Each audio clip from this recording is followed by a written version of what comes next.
तुमसे तो एक बाबरी मस्जिद न बच सकी।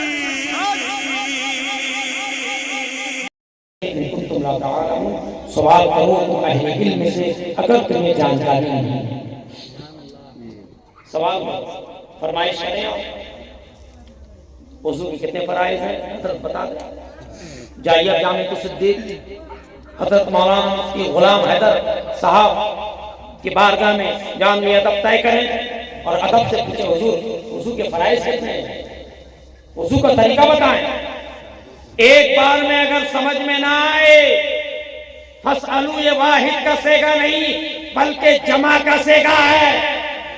पूछो, सवाल करो, तुम आलिम दीन से, तुम हाफिज़ कुरान से, तुम कारी कुरान से, तुम अपने इमाम से सवाल करो, तुम अपने पेशवा से सवाल करो, तुम अपने मुक्तदा से सवाल करो। अगर तुम्हें दीन के बारे में मालूम नहीं, तुम आओ उनकी बारगाह में आकर सवाल करो, हजरत हमें नमाज पढ़ने का तरीका बताएं, हजरत हमें रोजा रखने का तरीका बताएं, हजरत हमें ज़कात देने का तरीका बताएं, हजरत हमें हज करने का तरीका बताएं। आज तो ऐसा फैशन चल गया है, लाखों लाखों रुपया खर्च करके लोग हज करने के लिए जाते हैं, लेकिन एक हाजी को अगर पूछा जाए पता हज के अरकान क्या है, हज के शराइत क्या है, हज के फराइज़ क्या है, कोई एक हाजी भी गैर आलिम जो है जवाब नहीं दे सकेगा। हाँ जो आलिम दीन है, हाँ जो हाफिज़ कुरान है, हाँ जो कारी कुरान है, हाँ वही जवाब देगा जो आलिम की बारगाह में बैठता है, जो आलिम की सोबत अख्तियार करता है, जो मदरसा में रहता है, वही जवाब देगा, वरना जाहिल जवाब नहीं दे सकेगा। 5 लाख 6 लाख रुपया खर्च करके हज करने के लिए जाते हैं, अगर उनसे पूछा जाए हज के अरकान क्या है, फराइज़ क्या, शराइत क्या, वाजिबात क्या है, तो बता नहीं सकता। बात समझ में आ रही है? बड़े से बड़े मालदार हैं, ज़कात देते हैं रमजान के महीने में 2000, 3000, 10,000, 20,000, लेकिन उनसे पूछे ज़कात का सही तरीका क्या है? अरे देना तो बहुत दूर की बात है, ज़कात तब फर्ज होता है कितने पर कितना ज़कात निकाला जाएगा वो हमें मालूम, वो आजकल के अमीरों को मालूम नहीं। रोजा पढ़ते हैं, रोजा के शराइत क्या है, रोजा में सुन्नतें क्या है, वो भी हम नाशना जानते नहीं। नमाज पढ़ने के लिए आप जाते हैं, इमाम के पीछे आप खड़े हो गए, अकेले पढ़ते हैं नमाज, लेकिन अगर पूछा जाए नमाज की शराइत क्या है, फराइज़ क्या है, वाजिबात क्या है, इल्ला माशाअल्लाह अगर कोई एक आख होगा जो जवाब दे देगा, वरना अक्सरियत तो नहीं जानते हैं कि शराइत क्या है, वाजिबात क्या है और फर्ज क्या है नमाज में। गए अल्लाह अकबर किए, पता नहीं क्या पढ़े क्या नहीं पढ़े, कितनी जोर से पढ़ना क्या है नहीं है, कुछ नहीं मालूम, लेकिन हाँ जाते हैं। मसला आपसे ना वाकिफ, मैं आपसे पूछना चाहता हूँ, ऐ लोगों इस तरह की फरमाइश क्या आपने कभी अपने आलिमों, खतीबों, क्या आपने अपने रहबरों, रहनुमा से कभी आपने खड़े होकर पूछा है? मैं आपसे सवाल करता हूं, जी नहीं। अगर नदीम रजा आ जाए तो कमर कस लेते हैं, अगर असद इकबाल आ जाए तो आगे पीछे दोनों कस लेते हैं, है कि नहीं? हाय रे बात समझे जरा। अगर बड़े बड़े शोरा अगर आ जाए नामवर, कमर कस लिए, इधर से पैसा निकला, इधर से 10 टंकिया, इधर से 20। ये री बाप रे बाप, ऐसे जैसे मुजरा में नहीं दिया जाता हजरत, मुजरा का जवाब नहीं है कि नहीं, वो देते हैं कि नहीं, इस तरह फाहिशा औरतों को इस तरह करके जो है। अब वो भी जो बदबख्त है पढ़ने वाला, वो भी भिखारी की तरह दामन कैसी फैला देता है। ये सब इजाद करता हुआ कहाँ का है मालूम है? धामनगर शरीफ का है। मुशायरा जो धामनगर शरीफ में जो मुशायरा होता है पहले दिन 5 तारीख को, वो जो बड़े बड़े कलकत्ता और बंबई के जो सेठ आते हैं, कौन आते हैं? सेठ। पढ़ने वाला कौन था? दिलकश राजवी। पढ़ने वाला कौन था? बिस्मिल भागलपुरी। पढ़ने वाला कौन था? हुनर परामुई। ये जो बड़े बड़े शोरा जो आते थे, पूरे उड़ीसा के लोग जाते थे वहां सुनने के लिए। वो जब पढ़ते थे तो बड़े बड़े सेठ इस तरह करके देते थे पैसा, क्यों उड़ाते थे, फेंकते थे ऐसे। और वो भी जो बेवकूफ की तरह खड़े होकर दोनों दामन को इस तरह पसारे जो खड़े हो जाते थे और दिया जा रहा है। अरे भाई क्या है भाई, ये बज़्म मुस्तफा है, कद्र करो, इज्जत करो। और मैं कराने यहाँ बैठते हैं, हदीस और कुरान की बात तुम्हें बताया जाता है। ये महफिल मुस्तफा है, ये अदब का मकाम है। इस तरह करके लिए और पढ़ो और पढ़ो और पढ़ो और पढ़ो। जब वहीं पर दूसरे तीसरे राउंड में अगर कोई खतीब अगर आ जाता था तो सबसे पहले वही सेठ भागता था, हाँ इसलिए छोड़ देता था। क्यों? ना आलिम की बात को सुनना, खतीब की बात को सुनना। कितने लोग मुफ्ती गुलाम हैदर की बात को सुनते हैं भाई? कितने लोग सुनते हैं? जब वो बंदा बोलता है, जब वो हदीस कुरान की तशरीह जब वो करते हैं, जब कुरान की तफसीर बयान करते हैं, कितने लोग सुनते हैं? जी नहीं। जब वो बोलने के लिए खड़े होते हैं, ये कहते हुए हम भाग जाते हैं, ये तो मौलाना साहब है, ये तो गुलाम हैदर साहब है, हमारे बच्चे हैं, हमारे। जी नहीं, वो हमारे बच्चे नहीं है, वो बड़े मुफ्ती हैं, बड़े आलिम हैं, बल्कि तो मैं ये कहूंगा बालासुर के सबसे बड़े फकीह हैं। बालासुर के सबसे बड़े फकीह हैं। आलिम आलिम को पहचानेगा, आलिम आलिम को पहचानेगा। एक डॉक्टर एक डॉक्टर को पहचानेगा, है कि नहीं? एक मिस्त्री हाँ है कि नहीं? एक कसाई को जानेगा। लेकिन जो आलिम होगा वो आलिम को जानेगा, उसका मर्तबा क्या, उसके अंदर कितना पावर है, उसके अंदर इल्मी लियाकत क्या है, वो एक आलिम ही समझ सकेगा। ये नहीं कि मैं यहाँ आता हूँ इनसे जुड़ा हुआ इसलिए मैं बोल रहा हूँ। जी नहीं, आओ कभी मुकाबला कर लो। मैं नहीं कहता कि बहुत बड़े आलिम हैं, पूछ लो मुफ्ती कासिम से, पूछ लो मुफ्ती कासिम से कि मुफ्ती गुलाम हैदर के पास कितना इल्म है। पूछ लो अशरफिया के हजरत मुफ्ती निजामुद्दीन से और बद्रे आलम से कि गुलाम हैदर की शख्सियत क्या है, इल्मी लियाकत क्या है। पूछ लो कारी अमानत रसूल से कि गुलाम हैदर कौन सी जात है। हमारे दरमियान है, हम समझते हैं कि घर की मुर्गी दाल, यही हम समझते हैं, यही हम समझते हैं। लेकिन जब वो पढ़ाने के लिए बैठते हैं, जब वो दरसगाह में बैठते हैं, कारी अफसर से पूछे, कारी अब्दुल कुद्दूस से पूछे, असातिज़ाए किराम से पूछे, इन तमाम उलमाए किराम से पूछे। जब वो नहव का दर्स देते हैं, जब वो सर्फ का दर्स देते हैं, जब वो हदीस की किताब पढ़ाते हैं, जब वो कुरान की तफसीर करते हैं, उन बच्चों से जाकर पूछो जो बच्चे उनके दरसगाह में बैठे हैं, उनसे इल्म सीखा है, उनसे नहव पढ़ा है, उनसे सर्फ पढ़ा है, उनसे हदीस पढ़ी है, उनसे कलाम पाक पढ़ा है, उन बच्चों से जाकर पूछो कि इल्मी लियाकत मौलाना गुलाम हैदर का क्या है। नारे तकबीर, नारे रिसालत, हुजूर मुजाहिदे मिल्लत जिंदाबाद। इसलिए मेरे दोस्तों, आलिमों की बारगाह में आओ और फरमाइश करो आलिमों से। मैं तुमसे पूछता हूँ, नहाते हो बाबू? अरे गुस्ल करते हो कि नहीं? गुस्ल करते हो? हजरत अली का नाम लेते हो कि नहीं? हजरत अली को सब मानते हैं कि नहीं? अरे सब मानते हैं कि नहीं? बताओ हजरत अली के बाप का नाम क्या था?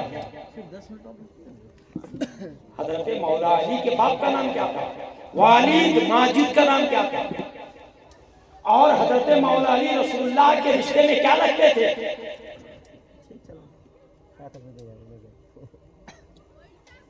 बताओ, अगर तुम बता दोगे ये 10 रुपये मेरी तरफ से है, 2 रसगुल्ला 5 रुपया वाला, चलो 10 रुपये वाला एक रसगुल्ला। हजरत अली के वालिद का नाम खाली बता दो। अबू तालिब। अब्दुल मुत्तलिब। नहीं, अब्दुल बोला, अबू तालिब बोला। हाथ उठाओ। नारे तकबीर, नारे रिसालत। ये लीजिए मेरी तरफ से एक रसगुल्ला 10 रुपया वाला, खाइएगा जरूर आप, चाहे फुलाड़ी में खाओ चाहे बालासोर में खाओ, जहां जाओगे खाओगे मेरे भाई। क्या खाओगे बोलो, क्या खाओगे? कितना रुपया वाला? सुभान अल्लाह। बैठिए बैठिए बैठिए आप बैठिए। ये देखिए यार नेमल बदल मिल गया, 10 मैंने दिया 20 उन्होंने दे दिया। हजरते मौला अली के वालिद का नाम अबू तालिब इमरान है। अबू तालिब इमरान। बात समझ में आ रही है? बात समझ में आ रही है जी। और मैं आपसे सवाल करता हूँ, अगर एक भी अगर जवाब गलत हो तो मुफ्ती साहब की बारगाह में इस्तिफ्ता कर देना, उस सवाल का जवाब जरूर अता फरमाएंगे। बात समझ में आ रही? तो मैं जिससे सवाल करूंगा जवाब वही देगा। बोलो सुभान अल्लाह, सुभान अल्लाह। कितने लोग एक 10 रुपये वाला रसगुल्ला खाना चाहते हैं? जरा हाथ उठाएं जरा, मौलानी के नाम पर। किसके नाम पर? कितने लोग 10 रुपये वाला रसगुल्ला खाना चाहते हैं? जरा हाथ उठाएं। सुभान अल्लाह, माशाअल्लाह। हाँ सुनिए जरा, नहीं आप जाइए, मैं इनका हूँ ये हमारे हैं। और एक सवाल तुम ही से मैं सवाल करूंगा, तुम ही से सवाल। नहाते हो कि नहीं? अरे गुस्ल करते हो कि नहीं? जरूर गुस्ल। उम्र कितनी है तुम्हारी? 20 साल। लड़का हो गया सियाना, लड़का हो गया सियाना, हो गया 20 साल का हो गया सियाना हो गया। बताओ गुस्ल में कितनी बातें फर्ज हैं? कोई नहीं बताएगा मेरे भाई, वही सवाल का जवाब देगा जिससे मैंने सवाल किया। गुस्ल के अंदर कितनी बातें फर्ज हैं जिसको बगैर किए चाहे तुम 50 लीटर पानी बहा दो जिसमें, या दरिया में जाके गोता लगाओ सुबह से लेकर शाम तक, तुम्हारा गुस्ल होगा नहीं जब तक इन 3 बातों पर अमल नहीं करोगे। पूछ लो मुफ्ती हजरत मौलाना कारी असद से पूछ लो, कारी अब्दुल कुद्दूस से पूछ लो, जब तक वो 3 चीज पर अमल नहीं करोगे तो कभी भी तुम पाक होगे। बोलो कभी भी पाक होगे? बता मेरे दोस्त।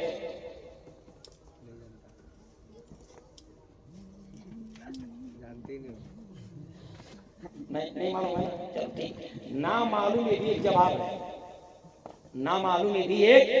अरे गलत जवाब देने से तो बेहतर है ना कि मना कर दिया भाई मुझे मालूम नहीं, आप बता दीजिए। बात समझ में? लेकिन उसने कहा कि मालूम नहीं है, मालूम नहीं है। बोलो मालूम नहीं है।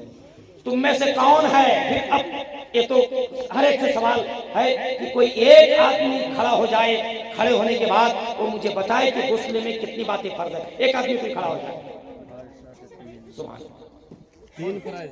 सुभान अल्लाह। नारे तकबीर, नारे रिसालत, नारे रिसालत। बेशक 3 फर्ज है। कितनी बातें हैं? क्या है जरा बताइए।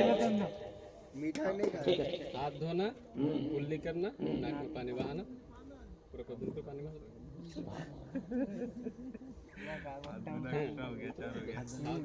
ठीक है, जवाब उसने सही दिया है। कुल्ली करना, क्या करना? कुल्ली करना 3 मरतबा अच्छी तरह गलगला।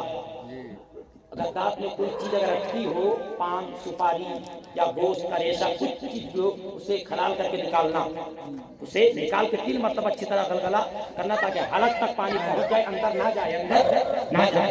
फिर 3 मरतबा क्या करना है? नाक के नरम हड्डी तक पानी पहुंचाना है, फिर उसके बाद पूरे बदन में पानी बहाना है। ये 3 काम फर्ज है। अगर कोई करता है तो वो जब नापाक होता है तो क्या हो जाता है? मेरे भाई आओ, आओ, एक रसगुल्ला खाओगे, सिर्फ एक, वो भी कितना वाला? जोर से बोलो, कितना वाला? मैंने जो जवाब दिया, उन्होंने जो जवाब दिया, सही दिया गलत दिया है? सही। तभी तो 10 का नोट पा रहा है कि नहीं? चलो जाओ, अल्लाह बरकत दे। और सुनिए, ये है सफरी वाले। तो मैं कहता हूँ मुफ्ती साहब के दरसगाह के और उनकी जो तरबियत गाह है, उस तरबियत गाह में बैठने वाले लोग हैं माशाअल्लाह, माशाअल्लाह, उसमें बैठने वाले, उनके करीब होने वाले, और जो आलिमों से करीब होगा वो जरूर फैज़याब होगा। इसलिए कुरान कहता है फस्अलू अहला ज़िक्रि इन कुंतुम ला ताअलमून, अगर तुम्हें दीन के बारे में मालूम नहीं तो आलिम दीन से पूछो, अहले ज़िक्र से पूछो, अहले इल्म से पूछो। ना क्या ना अहले इल्म की बारगाह में अगर तुम जाओगे तब तय करोगे, उनकी बारगाह में जाओगे, वो उनसे सवाल करोगे तो अपने बाप के घर से नहीं बताएगा, बल्कि कुरान पाक से बताएगा, रसूल पाक की हदीस से बताएगा, रसूल पाक की हदीस से बताएगा। बात समझ में आ रही है? सुनिए, बहुत अच्छी बात उन्होंने जवाब दिया। वुज़ू के कितने फराइज हैं? 4। खड़े हो जाओ, जो 4 का है, खड़ा हो जाओ, खड़ा हो जाओ, खड़ा हो। ये सही जवाब दिया। वुज़ू के 3 नहीं बल्कि कितने फराइज हैं? 4। जोर से बोलो, कितने फराइज हैं? 4। खड़ा हो। क्या क्या है? पैसा तो तय है मेरा, मैंने तुम्हें 4 बता दिया। अब पता क्या है? क्या क्या बोल।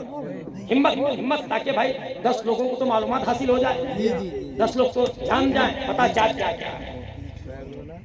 पैर धोना, हाथ धोना, मसा करना, कुल्ली करना। चेहरा कौन धोगा? इसने बेतरतीब तो बताया, लेकिन तरतीब ये है कि पहले चेहरा धोना, पहले क्या है? पूरा, फिर केहूनी समेत दोनों हाथों का धोना, फिर सर का मसा करना, सर का, फिर आखिरी में टखनों समेत दोनों पैर का धोना, टखनों समेत दोनों। 4 फराइज है बताया तो सही, लेकिन बेतरतीब बता दिया है। क्या बता दिया है? अगर बेतरतीब अगर कोई वुज़ू भी करता है ना, उसका वुज़ू हो जाएगा। जी हाँ, लेकिन बेतरतीब वुज़ू करना ये सुन्नत के खिलाफ है। क्या है? सुन्नत ये है कि पहले आप दोनों हाथ को धुलें, फिर मिसवाक करें, फिर कुल्ली करें, फिर नाक में पानी चढ़ाएं, फिर पूरे चेहरा को धुलें हैं, फिर केहू से मेरे हाथ को धुलें, फिर सर का मसा करें, फिर कान का मसा, फिर गर्दन का मसा, सब कर के फिर आखिरी में क्या धुलें? पैर धुलें। ये है पूरा सुन्नत तरीका ही। क्या तरीका है? सुन्नत तरीका। ये लो, अल्लाह आपको बरकत दे। बैठो। एक बात तो खत्म,